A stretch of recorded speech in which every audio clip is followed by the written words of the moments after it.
Mariée au premier regard, une ancienne candidate victime de harcèlement sur les réseaux, elle réplique. Anonymous Star, personne n'est à l'abri du fléau qui règne en maître sur les réseaux. Le harcèlement. Ce 21 mars, une candidate de la saison 3 de Mariée au premier regard a dévoilé à ses abonnés les horribles messages reçus de la part d'une internaute, mais elle ne s'est pas arrêtée là. Marlène, ravissante assistante maternelle de la saison 3 de Mariée au premier regard, n'a pas trouvé le bonheur sur le tournage de l'émission. La jeune femme, mariée à Kevin en 2018, n'en garde pas rancune, elle a trouvé le véritable amour depuis cette union éphémère. Celui qui met aujourd'hui des étoiles dans les yeux de Marlène, c'est Sébastien Serrano, un animateur radio originaire de Nice que Marlène a choisi de suivre dans les Alpes-Maritimes.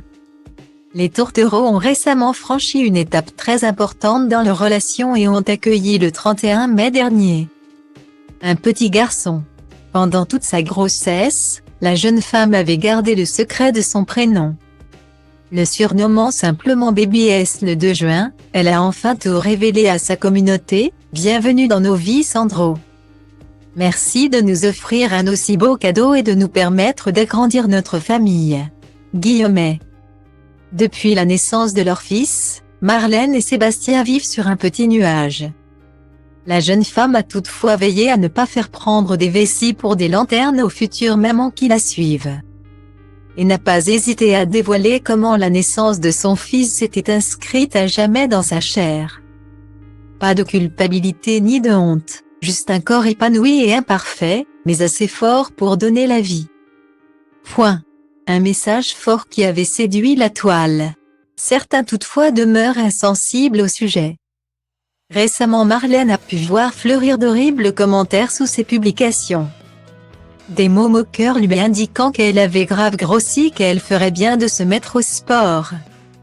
Pour couronner le tout, l'indélicate internaute se permettait une réflexion plaignant Sébastien qui ne lui avait rien demandé.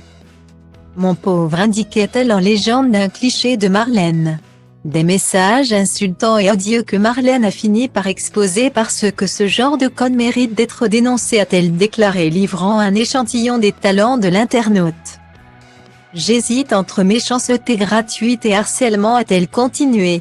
Frédéric et Cécile, anciens candidats de la saison 5, ont décidé d'agir et de demander à leur communauté de signaler le profil de l'abonné. Et ils n'ont pas hésité. En masse, ils ont agi pour faire disparaître l'odieux personnage. Une manœuvre manifestement couronnée de succès au grand soulagement de Marlène, très touchée par l'initiative.